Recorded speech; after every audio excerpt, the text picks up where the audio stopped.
Hello vlog, welcome to my guys. Magluluto tayo ngayon guys ng kwan. Ang tawag na ng isda nito yung dinurado ba yun? Dinurado yung manipis siya na malaking isda na may pagkadilaw-dilaw. So dinurado daw eh. So yan ang sahog natin ng gulay. Pero bago ang lahat guys, bago tayo lulutuin yung isdang dinurado, may ipakilala naman ako guys, yung 8 inches natin na kalan at timber. So may binago tayo guys so ginawa nating parang yung pinaka burner niya parang gasol, ang ginaya natin na parang gasol.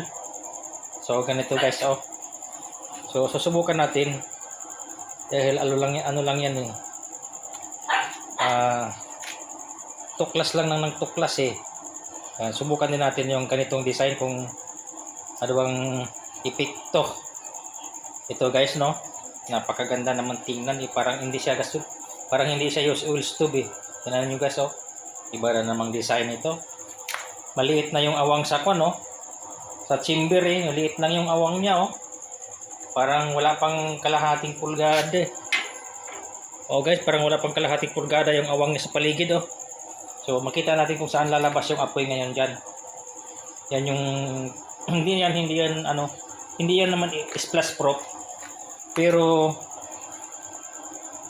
kuan yan, guys, para humina yung apoy, yun ang purpose kasi kung open lahat yan, napakalaking bunganga yan Napakalaking bunganga kasi kaya ang ginawa natin ganyan siya. Kinopya natin yung burner ng gasol. Pero hindi ko rin tatawagin na LPG mode kasi nakakahiya guys. May kumpanya tayong lagi na tayong kwan, parang gumagaya tayo sa gasol. Delikado makasuhan tayo. Tsaka hindi tayo rehistrado ng DTI, hindi tayo rehistrado ng DOST, kaya kung gumanda man ng apoy nito, tatawagin lang natin na use oil mode, ganun lang.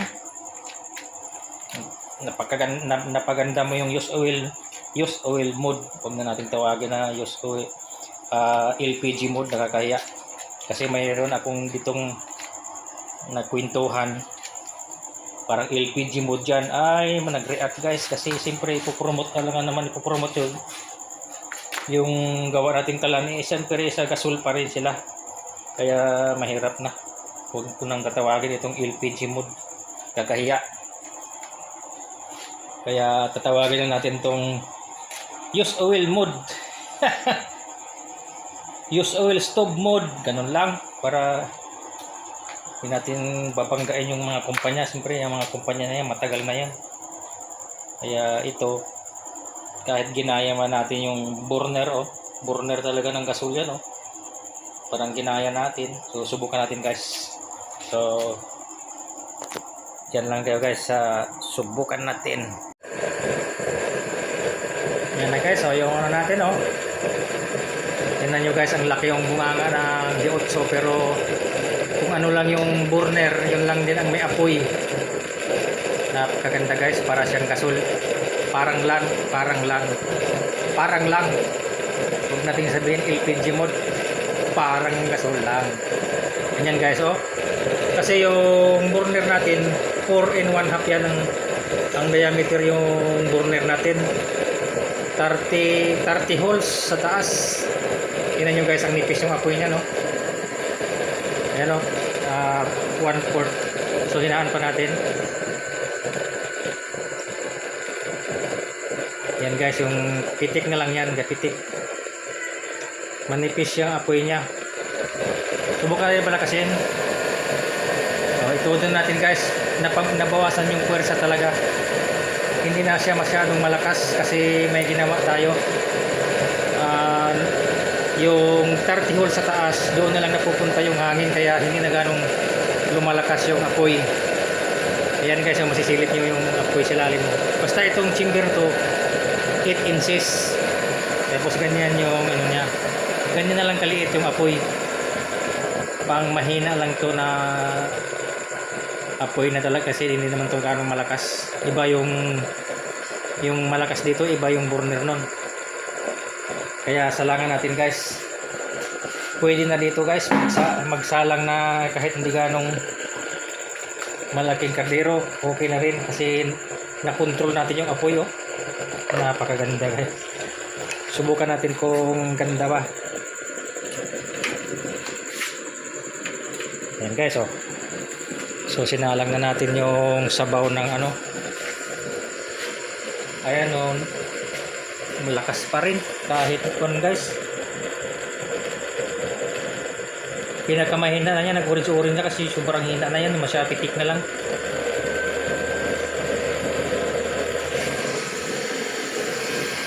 Ayan, mayroong nag-orange-orange. Takuling sa lubo, takuling, may takuling. Ayan. Ayan yung apoy niya guys, oh, parang gasol oh. Napakaluwang nung sa diameter ng apoy. Malakas din kahit gapitik lang siya oh. Gapitik lang. Ganyan yung apoy niya, manipis. Hindi natin na ano na. Yan yung tusok-tusok ng ano niya yung burner natin. Ayaw niya kasi guys yung sobrang baba. Ang patungan niya guys, tingnan niyo, mapansin niyo guys, 2 inches yan oh. O ganyan, manipis. Makita yung tumutusok-tusok. Yan yung burner niya guys. So napahina natin yung 8 inches. Naging banayad natin. Ayan, napahinaan natin siya. O yun na lang siya. Para hindi gaanong masusunog naman yung niluluto natin. Ayan guys oh, ang nipis yung apoy niya lumalabas, parang siyang gasol. Parang yan guys, yung diameter ng burner natin is 4.5. Ayan, pinataasan ko guys kasi pagka ibaba ko parang nalulunod. Gusto niya yung makataas na kangat. Ayan, ayan o. O, nakita niyo guys yung flame niya o. Ayan. Yung tusok-tusok pataas. Ayan, ang init na. Saglit lang kumulo. Lakas din. Ayan, ganyan lang yun guys. Pero madali lang kumulo.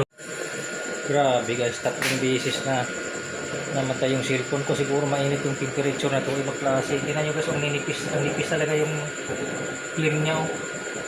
Ang nipis lang talaga siya, pero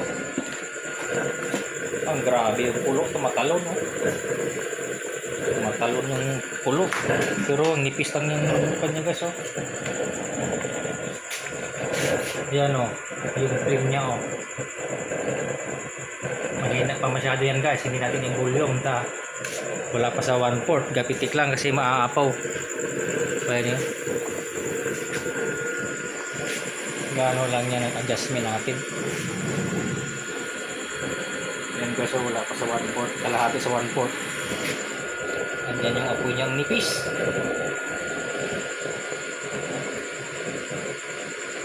Gasol mode. Gasol mode, delikado guys, makasuhan tayo sa gasol. Pag sinabi natin gasol, LPG, hindi na natin sabihin LPG. Ang nipis na lang yan guys, ang nipis talaga yung apoy niya, halos hindi mo marinig mo, maninipis. Pero pag sa personal makita mo, daming apoy lumalabas oh, sa gilid. Ayan, ang nipis lang ang apoy niya. Yung burner niya kasing laki lang ng gasol, pero yung pulo tumatalon yung pulo oh. Bumuulbo, bumubulwak. Grabe guys, kahit manipis yung apoy niya oh. Ayan oh, nipis. Ang nipis ang apoy niya, pero pursado pala yun.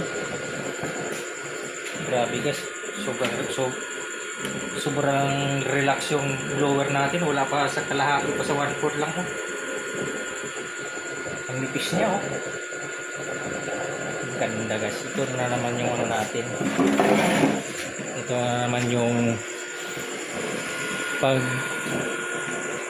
pagka magluluto ka na hindi apurahan, ito guys ang gagamitin na burner, yung 4.5 burner. Ayun o, kala mo parang gasol ang kanya oh. Ang ganda guys, pag sa personal ang ninipis talaga oh. Yan ang lawak yung ano niyan, ang diameter ng burner natin 4 1/2. Parang lang ang nipis lang niya guys oh. So, lapit na maluto. Asos, sa bulwak, grabe ng bulwak niyan. Ang bulwak niya guys oh, matindi. Kaya po dito, pang restaurant, ganito yung nozzle natin. Yung nozzle natin guys, 4 1/2. Tapos yung apoy niya, grabe, nipis. Yan o, tingnan nyo yung flame guys o. Ganda yung flame niya o, paikot. Parang hindi mo halos makikita, yung nipis-nipis talaga eh. Makikita mo lang sa personal, pero sa cellphone parang hindi gano'n niya mahuli ang flame, pero sa personal, kita mo, paikot yung flame niya, ang nipis. Ayan guys. So, hanggang dito na lang guys. Merry Christmas and belated.